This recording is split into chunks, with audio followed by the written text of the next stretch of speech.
We are pleased to be joined by Party for Socialism and Liberation Senate candidate Joe Tache, who is running in Massachusetts. I want to start off by thanking you so much for speaking with us today. Thank you, Brandon. I'm looking forward to the conversation. Of course, the pleasure's all ours. So I want to talk your platform and then in discussing some things with the Trump administration, as obviously that'll be pretty relevant. Also, first, for those who, only know socialism as the scary thing that capitalists tell them not to hate, what does it look like to you? I guess more so in essence, we'll get into policy later, obviously, but what do you think makes it the solution for America? That's a great question. I'm glad that you asked because one of the biggest goals of this campaign is to have that conversation. And I want to answer it by juxtaposing socialism from the experience that we have right now, which the vast majority of people know is not working. And fundamentally, it is the rule of our political and economic system by a very small class of billionaires. There's roughly 900 of them in this country. They own the same amount of wealth as the poorest 170 million of us combined, and they buy the favor and backing of elected officials from both the Democratic Party and Republican parties, and ensure that the policies that are put in place maximize their ability to make profits here in the United States and all over the world. And that leads to a political and economic system that doesn't prioritize the needs of everyday people. It doesn't prioritize the well-being of our planet, and instead just continues to line the pockets of the billionaire class. So I consider socialism to be the opposite of that, where instead of a very small class of billionaires having the power, the majority of society has the power. The people who actually make our society run, the teachers, the nurses, the custodial workers, the people who carry out all different functions of our society actually would have political power, and where we plan our society to meet the needs of our people. So instead of spending $1 trillion on militarism every single year, for example, imagine what we could invest that money in instead. And rather than having a system in which these 900 billionaires are really parasitically living off of the majority of people in our society, we actually ensure that society's wealth is distributed in a rational and just way. So I think that, like you kind of alluded to at the beginning, the reason that there's so much fear around socialism is because the billionaires who control many of the politicians, the billionaires who control the corporate media, understand that socialism is actually the biggest threat to the status quo and is the direct opposite of the status quo. But that's why it's important for us to be building a movement, to be building campaigns that are not afraid to put forward that message, because it actually does resonate with the type of society that people want to see. Yeah, and I guess before we get into specific policies, funding of them is always an important thing. And one of the first things on your platform is seizing the top 100 companies, I believe it was. And as I mentioned to you before we hopped on, I interviewed Claudia de la Cruz. She ran in the same party last year for president. She had a similar policy platform or position as well. So then what does this kind of look like to you? Like, what is the mechanism for doing it? Is it policy? Is it force? Is it negotiation? And then what kind of revenue would we see from doing something like that? Yeah, 100%. I'll say just to get to that in a second, but I think there's two buckets of how we distribute our resources. One is the consideration of the resources that we already have on hand, right? The federal budget is trillions of dollars every single year, and that that budget is woefully misallocated because the priorities are, again, the power and profits of billionaires rather than the people. So just on the money that we already have on hand, we could be doing so much more to address society's needs.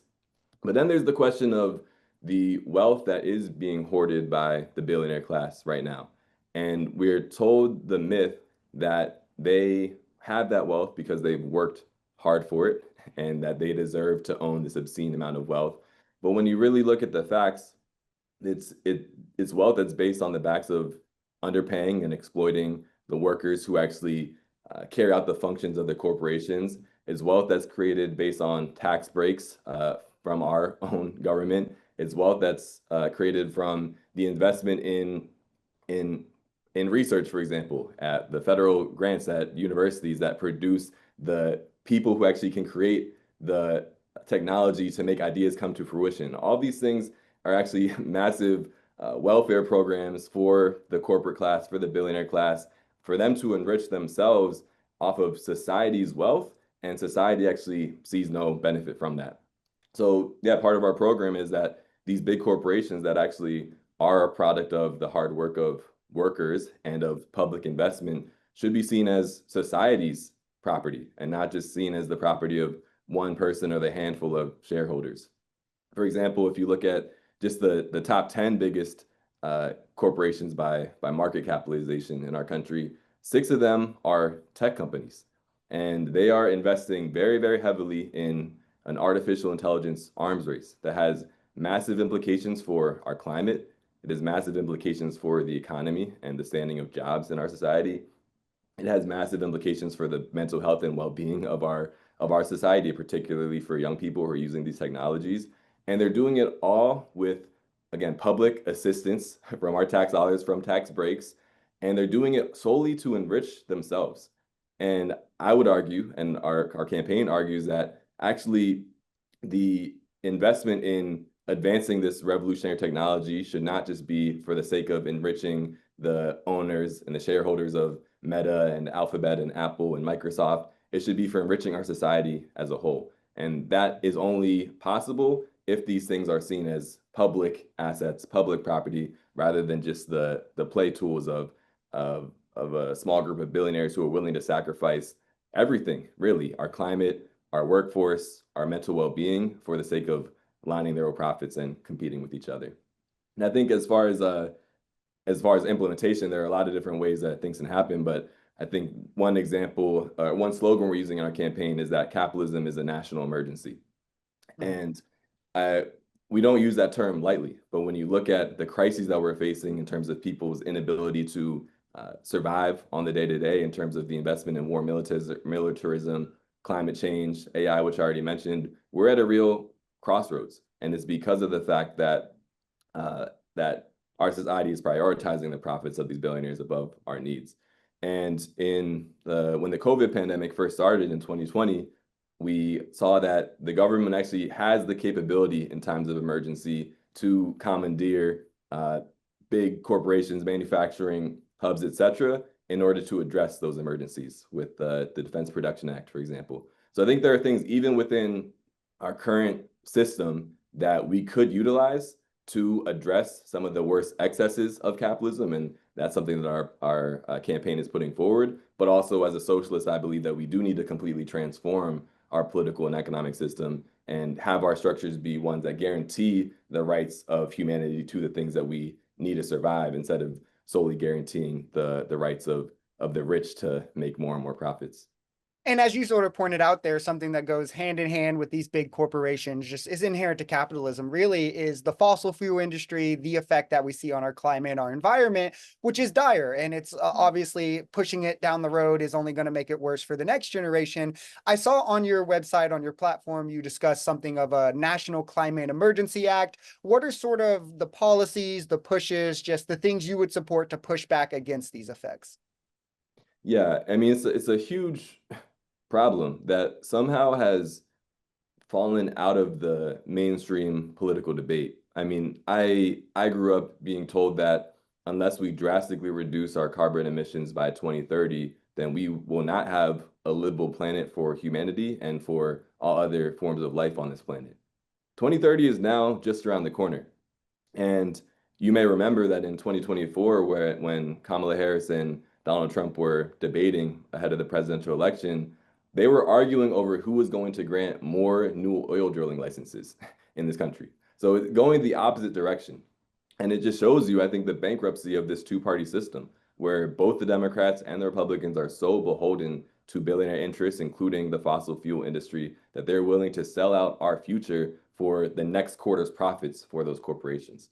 And I do believe actually that it is very possible to solve climate change and to mitigate the impacts that climate change is having right now. If you look just over the course of the last year or two, we've had generational climate disasters with the wildfires in California, the hurricane that hit North Carolina and other parts of the South, the flooding in Texas. I mean, these are increasing in intensity and in frequency. And if we were, for example, investing in disaster relief and disaster preparedness and transitioning our economy off of fossil fuels towards renewable energies, we could really address these crises and create jobs in our society where the priority for job creation shouldn't be, does it make profit for billionaires? The priority should be, is this job useful to our society? And we've seen in US history, for example, in the 1930s and 40s, there were massive federal jobs programs that created 10 million jobs to create much of the lasting infrastructure that we still enjoy in this country. And we desperately need to do the same exact thing, but it requires first taking the redistributing the wealth that is currently being hoarded by the billionaire class, and also reallocating the resources that we already have away from war and militarism and towards an investment in a economic transition and a federal jobs program that could actually be the backbone of that transition.